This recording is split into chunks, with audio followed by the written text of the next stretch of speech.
الحمد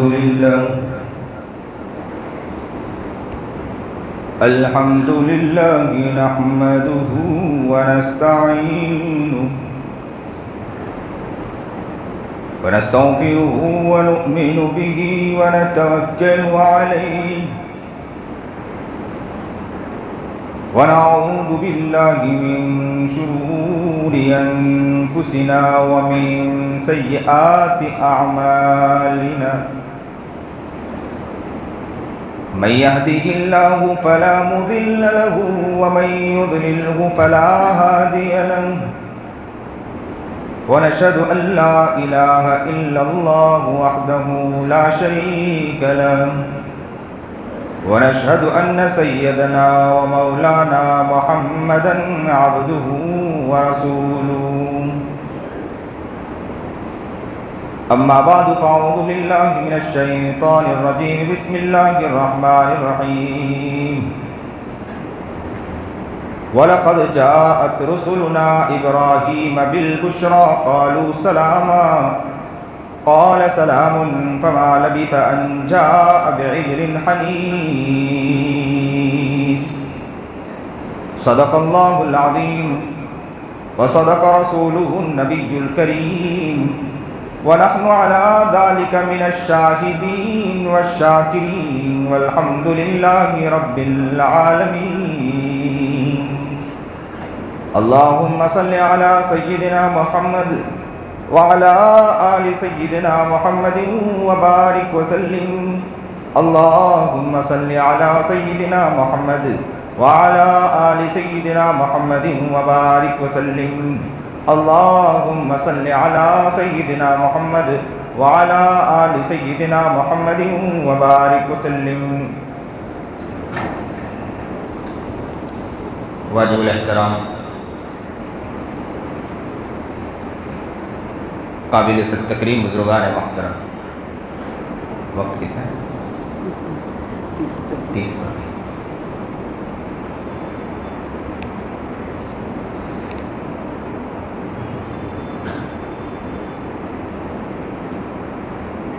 مہینہ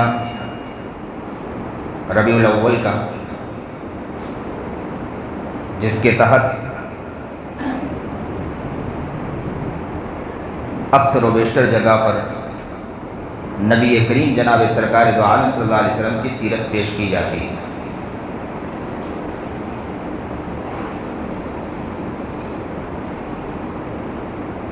جبکہ میرے آقا نامدار جناب سرکار دو عالم صلی اللہ علیہ وسلم کی سیرت تو وہ سیرت ہے کہ ہر دن بیان کرنی چاہیے. نبی علیہ السلام کی سیرت جتنا بھی پیش کرے وہ کم.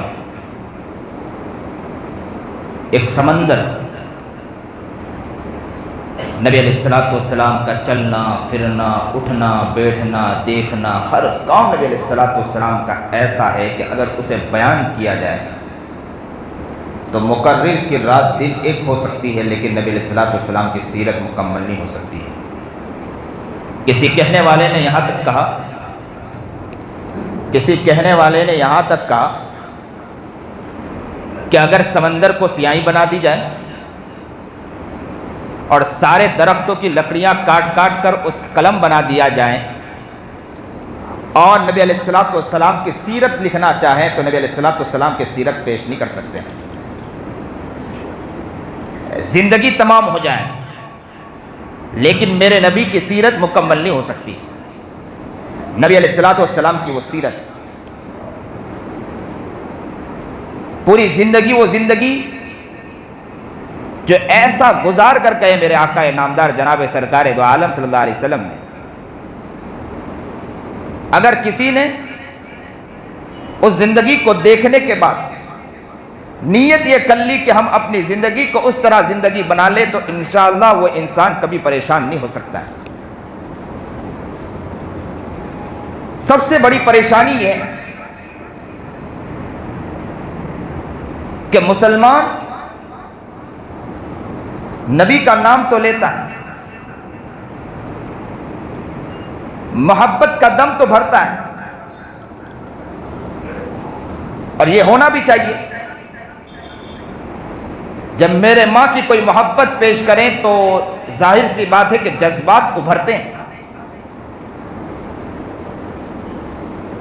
تو نبی کریم جناب سرکار دو عالم صلی اللہ علیہ وسلم کی کوئی محبت کی بات کرے تو جذبات نہ ابھرے، یہ نہیں ہو سکتا ہے.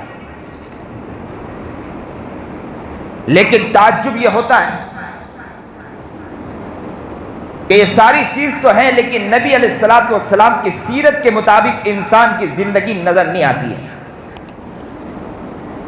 آج مسلمان کاروبار کرتا ہے، آج مسلمان دکان چلاتا ہے، آج مسلمان کمپنی چلا رہا ہے، آج مسلمان گھر کو لے کر چل رہا ہے، آس پڑوس کے ساتھ چل رہا ہے، لیکن وہ مسلمان نظر نہیں آتا ہے جو نبی علیہ الصلوۃ والسلام کی سیرت پر چلتا. نبی کریم جناب سرکار دو عالم صلی اللہ علیہ وسلم کی سیرت کو جہاں ہم سن رہے ہیں وہاں اس بات کی نیت ہونا چاہیے کہ انشاءاللہ ہماری زندگی وہ زندگی ہوگی جو نبی علیہ الصلوۃ والسلام کے طریقے کے مطابق ہو. ہم وہ زندگی گزاریں گے کہ نبی علیہ الصلوۃ والسلام کے حکم کے مطابق ہو، کہ نبی جیسا چلتا تھا انشاءاللہ اس طرح چلیں گے. نبی علیہ الصلوۃ والسلام نے جو حکم پیش کیا ہے، نبی علیہ الصلوۃ والسلام نے جو بات پیش کی ہے، اپنی زندگی کو بنانے کی انشاءاللہ کوشش کریں گے. میرا نبی محبوب جناب سرکار دو عالم صلی اللہ علیہ وسلم نے کتنی تکلیفیں اٹھائی، اس امت کے خاطر کتنی پریشانیاں اٹھائی نبی کریم جناب سرکار دو عالم صلی اللہ علیہ وسلم نے. اور یہ تکلیفیں اٹھانے کی وجوہات کیا ہے؟ ہر انسان ذرا اس نبی کریم جناب سرکار دو عالم صلی اللہ علیہ وسلم کی سیرت کی طرف دیکھیں کہ نبی علیہ الصلوۃ والسلام نے جو تکلیفیں اٹھائی ہیں، صرف تکلیف اس بنا پر اٹھائی ہے کہ امت پر حالات نہ آئیں. امت کے لیے آسانی پیدا کرنے کے لیے میرے نبی علیہ الصلوۃ والسلام نے تکلیفیں اٹھائی. اور یاد رکھنا، جب حالات آتے ہیں،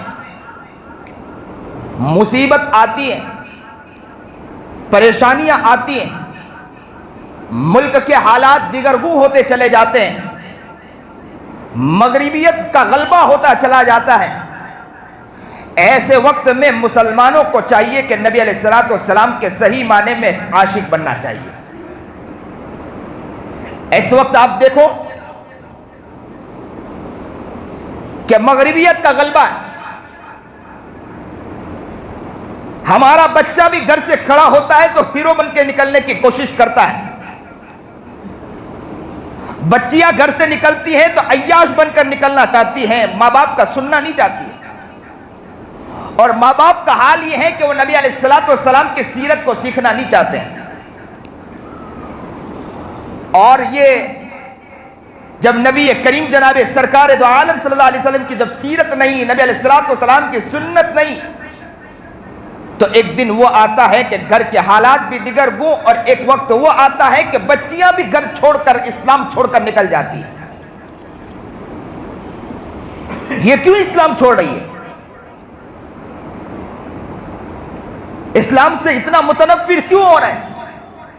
جبکہ نبی کریم جناب سرکار دو عالم صلی اللہ علیہ وسلم کی سیرت وہ سیرت تھی کہ نبی کریم جناب سرکار دو عالم صلی اللہ علیہ وسلم کو دیکھ کر لوگ اسلام قبول کیا کرتے تھے.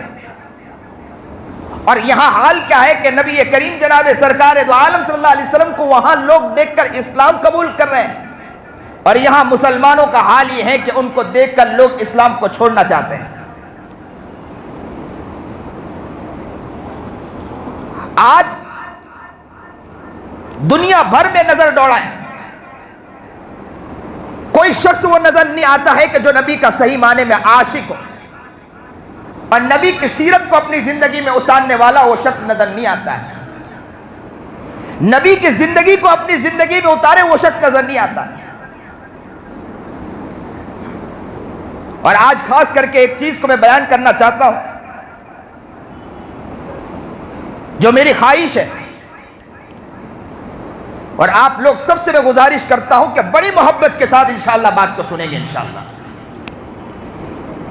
نبی کریم جناب سرکار دو عالم صلی اللہ علیہ وسلم کی ایک عادت مجاز وہ تھا جبکہ نبی کریم جناب سرکار دو عالم صلی اللہ علیہ وسلم کی ساری عادتیں وہ عادتیں ہیں کہ جن عادتوں کو اللہ سے دعا کریں کہ اللہ ہم ہر عادتوں کو اپنی زندگی میں اتارنے کی انشاءاللہ نیت کرتے ہیں، اور اللہ ہمیں اس پر اتارنے کی اللہ ہمیں اپنی زندگی میں اتارنے کی توفیق عطا فرمائے۔ میرا نبی وہ نبی ہے کہ جو نبی علیہ السلام کی طرح اگر کوئی بننا چاہے، نبی کا عاشق اور دیوانہ اور مستانہ بننا چاہے، نبی کا محبوب بننا چاہے تو اس زمین پر وہ چلے گا، اس لیے کہ وہ نبی کی محبت پر چلتا ہے، نبی کے عشق میں چلتا ہے، نبی کے پیار میں چلتا ہے، نبی کے عشق کو اپنی زندگی میں اتار کے چلتا ہے، نبی کے طریقے کو اپنی زندگی میں اتار کر چلتا ہے، اس زمین پر چلے گا، اللہ یاد رکھنا آسمان پر خوش ہوگا۔ اور جب نبی کے عشق میں وہ انسان چل رہا ہے، میں آپ کو کہوں گا، رب کعبہ کی قسم کھا کر کہوں گا کہ اس کو انشاءاللہ کبھی حالات نہیں آ سکتے،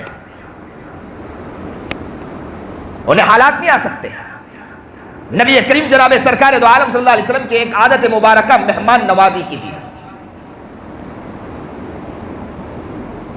مہمان نوازی دن بدن ہمارے مسلمانوں سے ختم ہوتی جا رہی ہے۔ یہ موضوع وہ موضوع ہے کہ اکثر دیکھا گیا کہ اس موضوع پر کوئی کلام نہیں کرتا، مہمان نوازی ختم ہوتی جا رہی ہے، لوگوں کا دل تنگ ہوتا چلا گیا، وقت تنگ ہوتا چلا گیا۔ اب لوگ وقت کا رونا رو رہے ہیں کہ حالات ایسے ہیں، مجھے کام ہے، پریشانی ہے، مہمان آتا ہے پریشان ہو کر چلا جاتا ہے، لیکن مسلمانوں کے دل میں خیال تک نہیں آتا ہے کہ نبی علیہ السلام کے عین سنت ابراہیم علیہ نبینا علیہ السلام کی عادت مبارکہ تھی کہ وہ مہمان کے لیے دوڑتے تھے اور تلاش کر کے لاتے تھے کہ کوئی شخص کو پکڑ کر لاؤں اور ساتھ میں بیٹھ کر کھلاؤں۔ اور یاد رکھیں، مہمان آتا ہے تو مہمان کی وجہ سے گھر میں برکتیں آتی۔ ابراہیم علیہ نبینا علیہ السلام گھر سے نکلتے تھے اور گھر سے نکلنے کے بعد مہمان کو تلاش کر کے لاتے تھے۔ امام قرطبی رحمت اللہ علیہ نے اسرائیلی ایک روایت نقل کی ہے کہ ابراہیم علیہ نبینا علیہ السلام ایک دن نکلے مہمان کو تلاش کرنے کے لیے۔ سنیے اور دل کے کانوں سنیے، مہمان کو تلاش کرنے کے لیے نکلے۔ جب مہمان کو تلاش کرنے کے لیے نکلے تو ایک اجنبی شخص ملا، انہیں گھر لائے اور کھانے کے لیے بٹھایا۔ جیسے ہی وہ کھانے کے لیے بیٹھا، ابراہیم علیہ نبینا علیہ السلام نے اس شخص کے سے کہا کہ بسم اللہ پڑھیے۔ اس نے کہا کہ اللہ کون ہے؟ میں اللہ کو نہیں جانتا ہوں، میں کوئی بسم اللہ نہیں پڑھوں گا۔ ابراہیم علیہ نبینا علیہ السلام نے کہا کہ آپ بسم اللہ نہیں پڑھو تو اٹھ کے چلے جاؤ۔ سنیے اور دل کے کانوں سنیے، بہت غور کے ساتھ سنیے۔ کہا کہ اٹھ کے چلے جائیے۔ وہ شخص اٹھ کے چلا گیا۔ جبرائیل آ گئے۔ ابراہیم علیہ نبینا علیہ السلام کے پاس جبرائیل آئے اور جبرائیل نے آ کر کیا کہا؟ جبرائیل نے آ کر کہا کہ اللہ نے فرمایا ہے کہ ابراہیم، یہ شخص پوری زندگی میرا کفر کرتا رہا، یہ شخص پوری زندگی میری نافرمانی کرتا رہا، یہ شخص وہ شخص ہے کہ پوری زندگی اس کی وہ زندگی گزری ہے کہ اس نے کبھی میری بات نہیں مانی، لیکن تیرا رب وہ رب ہے کہ پوری زندگی اسے کھلاتا رہا، آج تیرے در پر آیا، ایک نام نہیں لیا، تو نے اسے اٹھا کر بھیج دیا۔ ابراہیم کھڑے ہو گئے اور اٹھ کے چل دیے، تلاش کرنے نکلے کہ اس شخص کو تلاش کیا۔ اس شخص کو جب ملاقات کی، اس سے کہا کہ میرے در پر آ جائیے اور میرے ساتھ کھانے بیٹھیے۔ اس شخص نے کہا میں کھانے نہیں آؤں گا، تو کہا کہ آپ آ جائیے، تو کہا کہ پہلے آپ نے اٹھا کر بھیج دیا اور اب کہتے ہیں کہ کھانے آئیے، وجوہات بتلائیے۔ تو انہوں نے ابراہیم علیہ نبینا علیہ السلام نے وجوہات بیان کیا کہ وجوہات یہ ہے کہ میرے رب نے یہ کہا ہے کہ پوری زندگی میں نے کھلایا ہے، یہ میری نافرمانی کرتا رہا، میری بات کبھی نہیں مانی، میں نے پوری زندگی کھلایا، آج تیرے سامنے آیا، تو نے بخیلی کی ہے، جا ابراہیم تیرا کیسا دل ہے؟ جب یہ سنا ہو تو میں دوڑ کر آیا ہوں۔ تو فوراً اس شخص نے کہا کہ میرا رب میرے بارے میں یہ کہہ رہا ہے کہ میں نے اتنی کفر کے بعد بھی میرا رب مجھے کھلا رہا ہے، ابراہیم مجھے کلمہ پڑھائیے، میں اسلام قبول کرنا چاہتا ہوں۔ ابراہیم کلمہ پڑھائیے۔ اسلام قبول کرنا چاہتا ہوں۔ آج مہمان نوازی مسلمانوں سے ختم ہوتی جا رہی ہے، اور وہی شخص پھر آیا ابراہیم کے پاس اور ابراہیم کے دسترخوان پر بیٹھا۔ وہی شخص ابراہیم کے پلیٹ میں بیٹھ کر کھانے لگا، اس سے پہلے اس نے کہا کہ مجھے بسم اللہ پڑھائیے، میں بسم اللہ پڑھنا چاہتا ہوں۔ آج مسلمانوں کے اخلاق کہاں چلے گئے؟ دل تنگ ہو چکا ہے، اب مسلمانوں کے پاس وقت نہیں ہے۔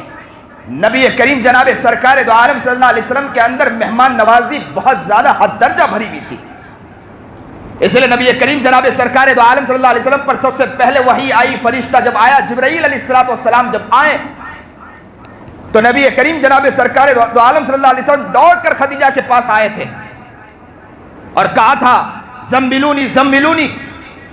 خدیجہ نے چادر اڑایا میرے آقا محبوب جناب سرکار دو عالم صلی اللہ علیہ وسلم پر۔ نبی علیہ السلام کپ کپا رہے تھے، جو ڈر رہے تھے، اور کہا تھا کہ مجھے بہت ڈر لگ رہی ہے۔ تو حضرت خدیجہ رضی اللہ تعالی عنہا نے بہت پیاری بات کہی تھی۔ کیا کہا تھا؟ خدیجہ نے کہا محبوب آپ تو صلہ رحمی کرتے ہو، آپ تو صلہ رحمی کرتے ہو، کسی غریبوں اور مظلوموں کا آپ خدمتیں کرتے ہو، آپ تو وہ ہو جو مہمان نوازی کرتے ہو۔ یہ خدیجہ نے کہا تھا آپ تو وہ ہو جو مہمان نوازی کرتے ہو، اور کسی پر مصیبت آئے حق کے معاملے میں تو آپ ان کی مدد کرتے ہو، آپ پر مصیبت کیسے آ سکتی ہے؟ یہ مہمان نوازی کے اوپر نبی علیہ السلام حد درجہ محبت۔ اگر کوئی مہمان آ گیا، ایک شخص آیا تھا نا نبی کریم جناب سرکار دو عالم صلی اللہ علیہ وسلم کے قریب، اور آ کر کیا کہا؟ آ کر تو یہی تو کہا تھا کہ میرے محبوب جناب سرکار دو عالم صلی اللہ علیہ وسلم کھانا نہیں ہے، کئی دن گزر رہے ہیں۔ اللہ کے رسول نے جب دیکھا کہ گھر کے اندر پانی کے علاوہ کچھ نہیں ہے، میرا محبوب تو وہ تھا کہ ایک دن کا کھانا بھی میرے نبی کے گھر میں موجود نہیں تھا، ایک دن کا کھانا بھی نہیں۔ تو کوئی یوں کہے کہ میرے نبی علیہ السلام کبھی گھر میں کھانا نہیں بھراتے تھے کیا؟ اناج نہیں بھراتے تھے کیا؟ آپ لوگ اپنی عورتوں سے جا کر کہو گے کہ نبی علیہ السلام کے گھر میں تو کچھ نہیں تھا، فاقہ تھا، ان کی عورتیں برداشت کرتی تھی، آپ بھی برداشت کر لیا کرو۔ نہیں، یہ معاملہ نہیں ہے۔ میرا محبوب جناب سرکار دو عالم صلی اللہ علیہ وسلم سال کا اناج بھر دیا کرتے تھے، لیکن ان کی عورتیں بھی وہ عورتیں تھیں کہ جو محبوب کی دیوانی تھی کہ یہاں اناج بھرا، یہاں لوگوں کے لیے خدمت کے لیے اپنے آپ کو فراخ دل کے ساتھ وہ ایسا سینہ کھول دیا کرتی تھی کہ ساری چیزوں کو لٹا دیا کرتی تھی، لٹا دیا کرتی تھی۔ گھر میں کوئی چیز نہیں ہوا کرتا تھا۔ آج بھی ہمارے گھر میں اکثر و بیشتر میں اپنی اہلیہ کو 1000 2000 3000 4000 دیتا ہوں، تو میں کہا کرتا ہوں جیسے ہی دیتا ہوں، پھر کوئی چندے والا آیا، کوئی شخص آیا تو میں اپنی اہلیہ کو فون کرتا ہوں کہ یہ آیا ہے، کچھ دینا ہو تو دے دے، تو فوراً کہتی ہے کہ مجھے 500 روپے لکھا دے، چیزیں لکھا دے۔ تو یہ کوشش ہونا چاہیے کہ لوگوں کا درد ہمارے دلوں میں ہونا چاہیے۔ مہمان نوازی ختم ہو چکی ہے۔ پہلے گھر کچے تھے، میزبان پکے ہوا کرتے تھے، اب گھر پکے نظر آتے ہیں، میزبان کچے نظر آتے ہیں۔ پہلے گھر کچے تھے، میزبان پکے ہوا کرتے تھے، اب گھر پکے ہو گئے، میزبان کچے نظر آتے ہیں۔ آج میزبان وہ نظر آتا ہے کہ جس کا دل تنگ ہو چکا ہے۔ اگر کوئی مہمان آیا تو دل میں خیال آتا ہے کہ آپ یہ کسی طرح گھر سے جلدی نکل جائے۔ علماء آ کر چلے جاتے ہیں، لیکن کسی کے دل میں خیال نہیں ہوتا ہے کہ علماء کی قدر کریں، ہم ان علماء کی خدمتیں کریں۔ پوری مسجد کے اندر، میں کئی مساجد میں جاتا ہوں، وہ لوگ کہتے ہیں کہ ہمارا دل چاہتا ہے کہ ہم علماء کے پروگرامات رکھیں، حضرت ہمارا دل چاہتا ہے کہ اللہ والوں کو بلائیں، اللہ والوں کے آنے کی وجہ سے علاقوں کا حال تبدیل ہو جائے۔ ہم اس لیے علماء کو بلانا چاہتے ہیں، لیکن حالات یہ دیکھنے ملتا ہے کہ ہم علماء کو بلاتے ہیں، علاقے والوں کا ساتھ نظر نہیں آتا ہے، کوئی مہمانی کے لیے تیار نہیں ہوتا ہے۔ یہاں تو عام شخص آیا تو اس کی مہمانی کے لیے بھی نبی کریم جناب سرکار دو عالم صلی اللہ علیہ وسلم آگے تھے۔ اور آج ہمارا یہ حال ہے کہ کوئی نیک بندہ، علماء، صلحاء، بزرگان دین آتا ہے، پورے علاقے میں کوئی شخص وہ نہیں ہوتا ہے، ہر شخص رونا روتا ہے کہ ہمارے پاس وقت نہیں ہے، ہر شخص رونا روتا ہے کہ ہمارے پاس ٹائم نہیں ہے، ہر شخص رونا روتا ہے کہ ہمارے پاس مسئلہ ہے، پریشانی ہے، گھر تنگ ہے، مصیبت ہے. اور نبی کریم جناب سرکار دو عالم صلی اللہ علیہ وسلم کا حال یہ تھا کہ ایک مرتبہ گھر کے اندر نبی علیہ السلام مہمان کو لے کر بیٹھے تھے. اور نبی کا گھر کوسا گھر تھا معلوم ہے؟ اتنا بڑا گھر تھا. آج تو گھر ماشاءاللہ پھر بھی سٹیوں کا گھر اچھا ہے. میرے نبی کا گھر اتنا چھوٹا گھر تھا کہ میں آپ کو بتلاؤں کہ اللہ کے رسول تہجد میں جب نماز پڑھتے تھے بالکل قریب, اتنی چھوٹی جگہ تھی کہ اگر کوئی کنڈی کھٹکھٹاتا تھا تو وہیں سے دروازہ آسانی سے کھول سکتے تھے. اتنا چھوٹا گھر تھا نبی علیہ السلام کا, اور مہمان بیٹھے تھے نبی علیہ السلام کے پاس. اور امہات المومنین میں ہماری ماں اللہ کے رسول کی اہلیہ محترمہ وہاں پلٹ کر بیٹھ گئی اور اپنے اوپر چادر ڈال کر یوں بیٹھی رہی. اور کچھ دیر کے بعد وہ مہمان گئے تو اللہ کے رسول نے کہا کہ مہمان چلے گئے, اب پلٹ جاؤ. ہمارا تو حال یہ ہے, گھر میں ایک ہی روم ہے اور عورت بیٹھی ہے, اس لیے گھر میں داخل نہ ہو. اور اللہ کے رسول کی عادت مبارکہ کیا تھی؟ اہلیہ گھر میں ایک روم, اور وہ اہلیہ ہم سے بہترین اور ہم سے آگے تو نہیں تھی. وہ اہلیہ یوں پلٹ کر یوں بیٹھ گئی. اور پیچھے کون بیٹھا ہے؟ پیچھے کون بیٹھا؟ نبی کریم جناب سرکار دو عالم صلی اللہ علیہ وسلم بیٹھے. اللہ اکبر کبیرہ, کہہ دیجئے سبحان اللہ. مسائل تو ہم نے کھڑی کیے نا, اسلام کو تنگ تو ہم نے کیا ہے نا, اسلام کو سخت ہم نے کیا ہے نا, کوئی اور نے تنگ نہیں کیا ہے. ہماری عورتیں تو ایسے گھر سے عام نکلتی ہے, لیکن جب مہمان آتا ہے تو کہتے ہیں کہ گھر میں عورتیں ہیں. ہاں میں یہ کہوں گا, صاف کہوں گا کہ اگر عورت اکیلی ہے تو کسی کو گھر میں آنا نہیں دینا چاہیے, یہ الگ بات ہے. لیکن مرد ہے تو مرد کو اتنا خیال رکھنا چاہیے کہ مہمان نوازی کے اندر آگے رہنا چاہیے. ایک شخص آیا نبی کریم جناب سرکار دو عالم صلی اللہ علیہ وسلم کے پاس, آ کر کہا کہ کھانا نہیں. نبی کریم جناب سرکار دو عالم صلی اللہ علیہ وسلم نے کہا کہ گھر میں کچھ نہیں ہے. جو صحابہ بیٹھے تھے, لوگ بیٹھے تھے محبت کرنے والے, آپ مجھ سے محبت کرتے ہیں کہ نہیں کرتے؟ محبت کہیے ایک ساتھ, محبت کرتے ہیں کہ نہیں کرتے ہیں؟ محبت کرتے ہیں کہ نہیں کرتے ہیں؟ ابھی میں آپ کو کہوں کہ میری مہمانی کے لیے کون تیار ہے؟ ہاتھ نہیں اٹھا, بتلاؤ کہ کون تیار ہے؟ ماشاءاللہ. اور کون تیار ہے؟ سب کا نام لکھو ماشاءاللہ. اب دوسری مرتبہ پکڑو کہ آپ سچ بول رہے تھے کہ جھوٹ بول رہے تھے, اب پکڑ میں آئیں گے. مہمانی کے لیے نبی کریم جناب سرکار دو عالم صلی اللہ علیہ وسلم نے صحابہ سے پوچھا. کیا پوچھا معلوم؟ کہ بتلاؤ کہ کون ہے اس شخص کو مہمانی کے لیے لے جانے کے لیے. تو اچانک ابو طلحہ کھڑے ہو گئے. جیسے ہی اللہ کے رسول نے کہا, وہاں تو سوچتے نہیں تھے, یا تو سوچ رہے ہیں ماشاءاللہ کہ ہاتھ اٹھاؤں کہ نہیں اٹھاؤں. ابھی اٹھاؤں گا تو میرا گھر تنگ ہے, چھوٹا گھر ہے. ابھی میں بتلاتا ہوں کہ کتنا چھوٹا گھر تھا ابو طلحہ کا. ابو طلحہ کا گھر کتنا چھوٹا تھا وہی بتلاتا ہوں. اور وہاں کی عورتیں ہماری طرح حیا اور پاک دامن, ہم سے زیادہ آگے تھی حیا اور پاک دامن میں, پردے میں ہم سے بھی آگے تھی نا. وہ صحابہ کی عورتیں ہم سے آگے تھی کہ نہ تھی؟ ہم سے آگے تھی.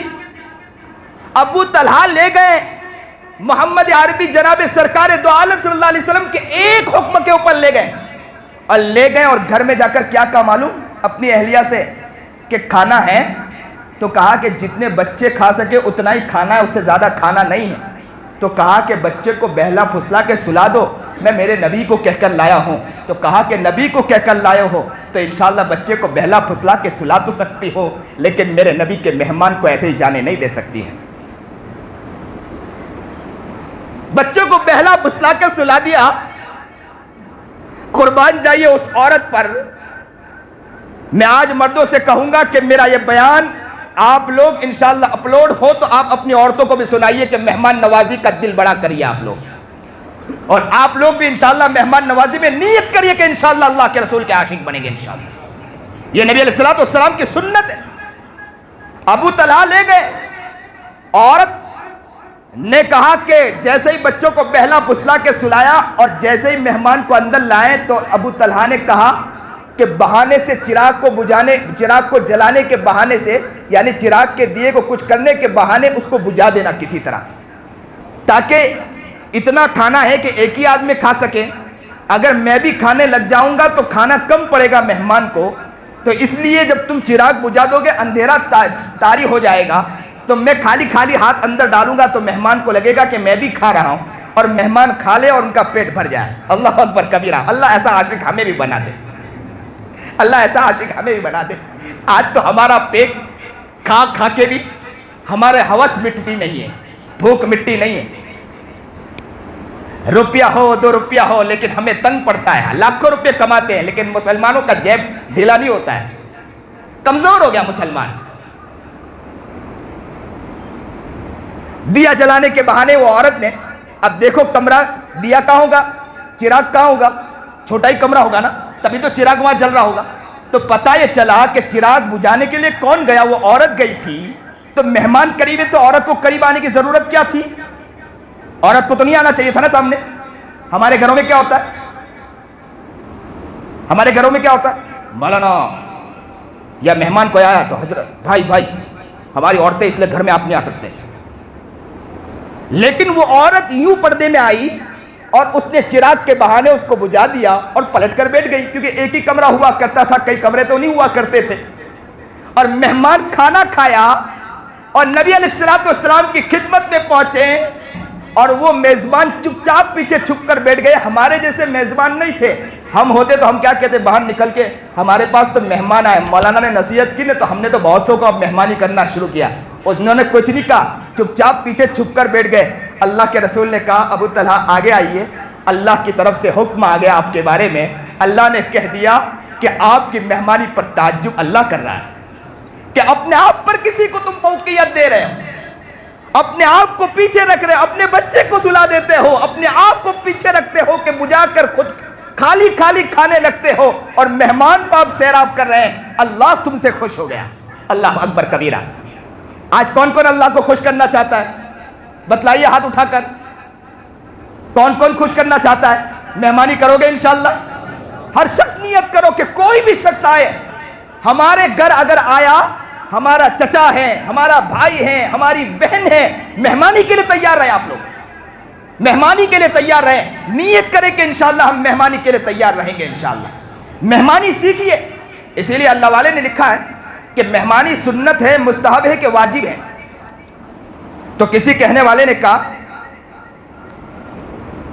کہ واجب تو گاؤں والوں کے لیے واجب ہے، سٹی والوں کے لیے سنت اور مستحب ہے، اس لیے کہ سٹیوں میں کھانا آسانی سے مہمانوں کو مل جاتا ہے، اور گاؤں والوں کے لیے واجب اس لیے ہے کہ گاؤں کے اندر کھانا اور کوئی چیز ملتا نہیں، ہو سکتا ہے کہ وہ پریشان ہو مہمان، تو ان کے لیے کھلانا واجب ہے۔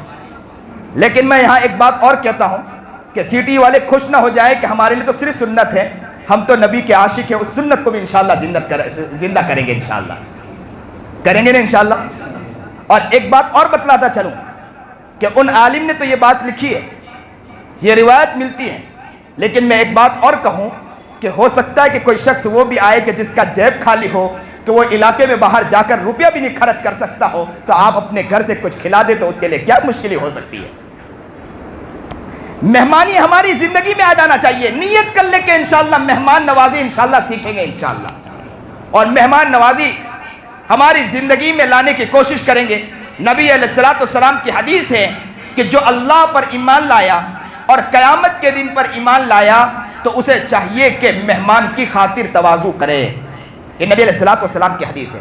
اللہ ہمیں نیک بنائے، اللہ ہمیں متقی بنائے، پرہیزگار بنائے۔ بہت سی باتیں تھی کرنے کی، میں نے تو پہلے بھی کہا کہ نبی علیہ السلام کی سیرت تو بہت کشادہ ہے، لیکن میں نے مہمان نوازی پر بات اس لیے چھیڑی کہ آج مہمان نوازی میں ہمارا مسلمان بہت پیچھے ہے، دل تنگ ہو چکا ہے۔